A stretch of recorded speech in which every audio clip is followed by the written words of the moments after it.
Good morning student. आज हम संधारित्र की धारिता का संयोजन पढ़ेंगे। इसके अंतर्गत दो संयोजन होता है। पहला है आपका श्रेणी क्रम संयोजन, दूसरा है आपका समांतर क्रम संयोजन। ठीक है, तो पहला हम देख लेते हैं श्रेणी क्रम संयोजन। संयोजन हम इसलिए करते हैं क्योंकि जब हम वर्क करते हैं प्रैक्टिकल में तो कहीं कहीं हमें कम धारिता की आवश्यकता पड़ता है, कहीं हमें अधिक धारिता की आवश्यकता पड़ता है। तो हम इस अरेंजमेंट के थ्रू कम धारिता और अधिक धारिता प्राप्त करते हैं। तो श्रेणी क्रम संयोजन में हमारा हम तीन संधारित्र लेते हैं, C1, C2 और C3। ये हमारा तीन संधारित्र है।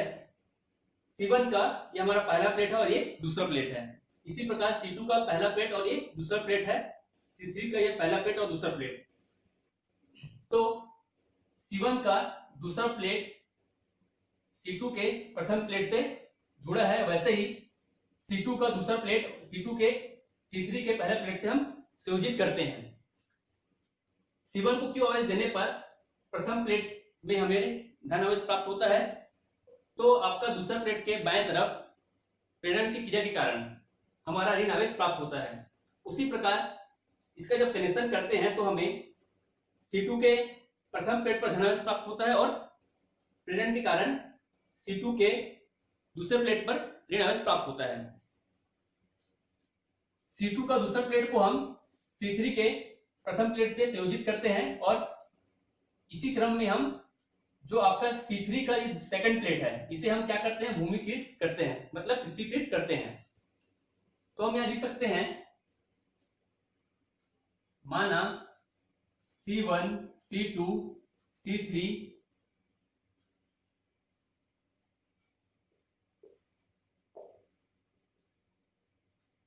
तीन संधारित्र है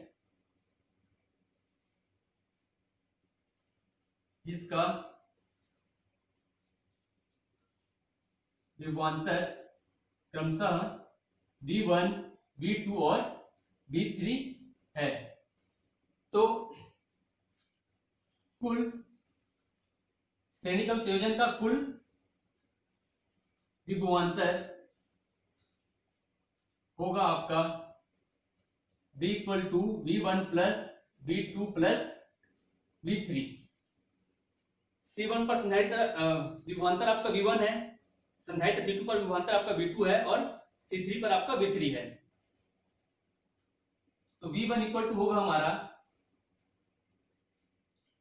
Q अपॉन C1, वैसे ही V2 का मान होगा हमारा Q अपॉन C2 और V3 का मान होगा हमारा Q अपॉन C3।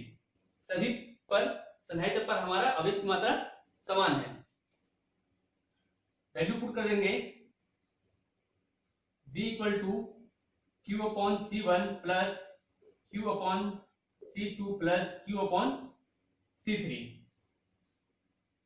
यहां से हम कॉमन निकाल लेते हैं Q को, तो हमारे लिखेंगे इसे C1 plus C2 plus 1 upon C3। ठीक है, यहां पर हमारा तीन संधारित्र है। यदि हम इसे एक संधारित्र मानते हैं जिस पर आपका विभवांतर आपका V हो और आवेश Q और संधारित्र हम क्या हो, C हो, तो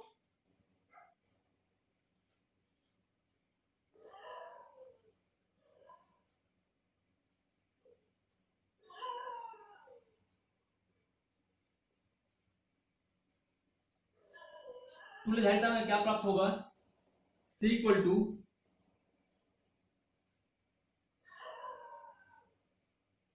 Q अपॉन V। यहां से V का मान निकाल लेंगे, V इक्वल टू होगा हमारा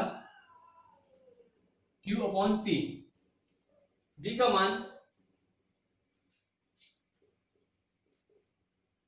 मान समीकरण 1 में रखने पर रख देते हैं,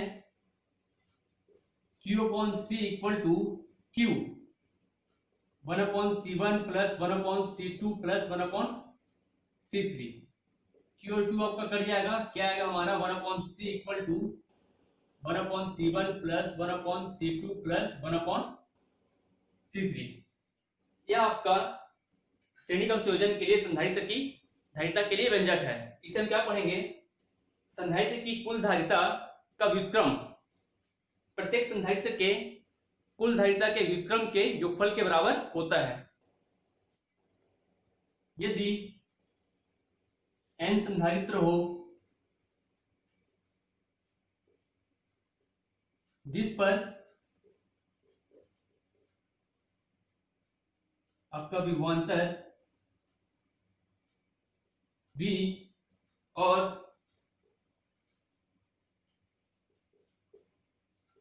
आवेश Q हो, और उसकी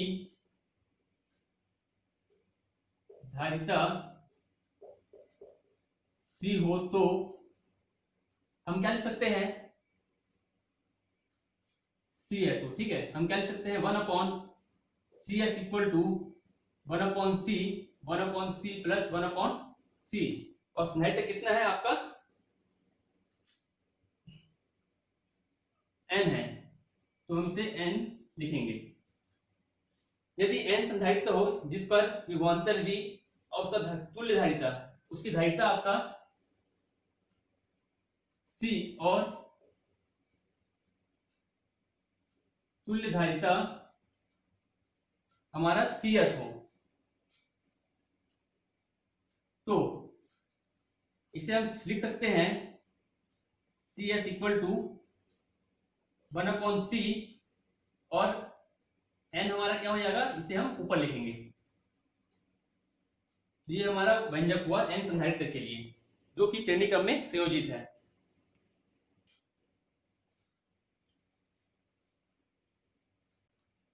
अगला टॉपिक आपका है संधारित्रों का समांतर क्रम संयोजन। समांतर क्रम संयोजन के लिए हम 3 संधारित्र लेते हैं, C1 C2 C3, और एक बिंदु मानते हैं A। इस बिंदु A से C1 संधारित्र का आपका जो पहला प्लेट है और C2 संधारित्र का पहला प्लेट और C3 संधारित्र का पहला प्लेट बिंदु A से आपका कनेक्ट है, जिसे हम क्या देते हैं, आवेश Q आवेश देते हैं। तो ये जो Q आवेश है यह आपका Q1 Q2 और Q3 आवेश में बढ़ जाएगा। प्रेरण के कारण C1 संधारित्र के जो दूसरा प्लेट है उस पर आपका ऋण आवेश उत्पन्न होता है बाएं तरफ, और दाएं तरफ धनावेश उत्पन्न होता है। इसी प्रकार सभी संधारित्र के दूसरे प्लेट के बाएं तरफ ऋण आवेश और दाएं तरफ आपका धनावेश उत्पन्न होता है। इस दूसरे प्लेट पर जो धनावेश उत्पन्न होता है इसे हम पृथ्वीकृत कर देते हैं। पृथ्वीकृत करने पर यह क्या होता है, पृथ्वी पे चले जाता है और आपका धनावेश क्या होता है, समाप्त हो जाता है। तो माना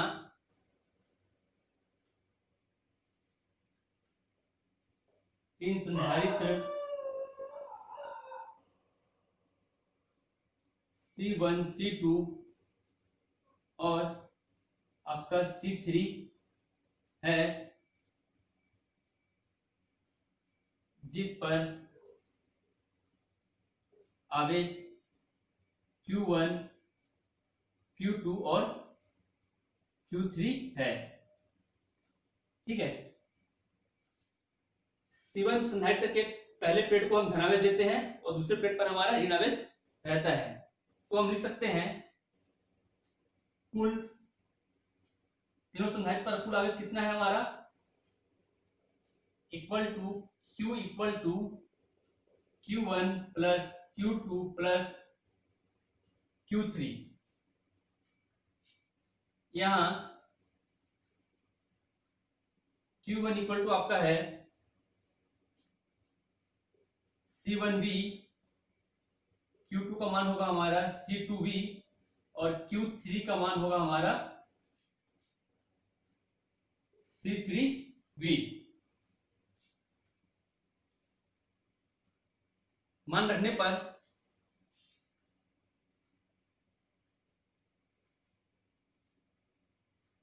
उपरोक्त समीकरण में मान रखने पर हमें क्या प्राप्त होगा, Q इक्वल टू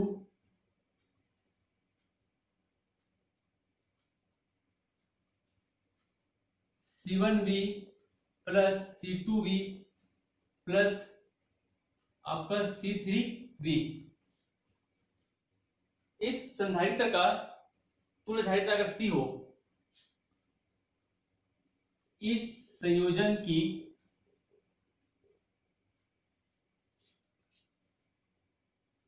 तुल्य धारिता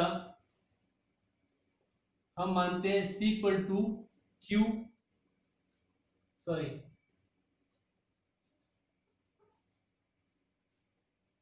V हो, तो इसे हम क्या लिख सकते हैं, Q इक्वल टू आपका क्या होगा, आपका होगा C V।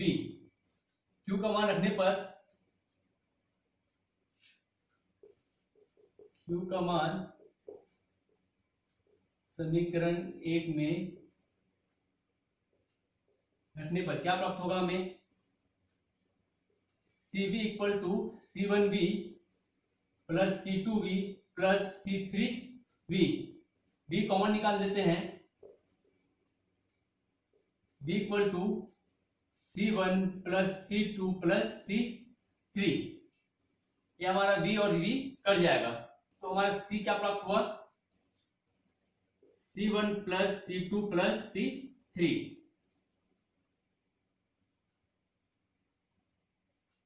अतः समांतर क्रम संयोजन में जो आपका धारिता है, तुल्य धारिता, वह प्रत्येक संधारित्र की धारिता के योगफल के बराबर होता है।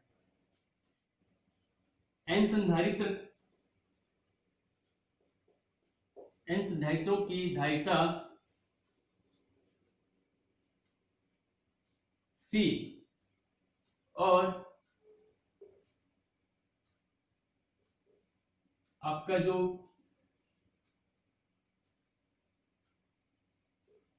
तुल्य धारिता हो, तो Cp हो, तो हम क्या लिख सकते हैं, Cp इक्वल टू n संधारित्रों की में प्रत्येक की धारिता, ठीक है, n संधारित्रों में प्रत्येक संधारित्र की धारिता अगर C हो, तो हम इसे क्या लिख सकते हैं, C plus C plus C, और आप कहां तक गया, n संधारित्र है, इसे हम लिख सकते हैं Cp इक्वल टू NC। तो ये आपका n संधारित्र के लिए संधारित्र की धारिता का ये व्यंजक है, और ये आपका प्रत्येक संधारित्र के लिए व्यंजक है।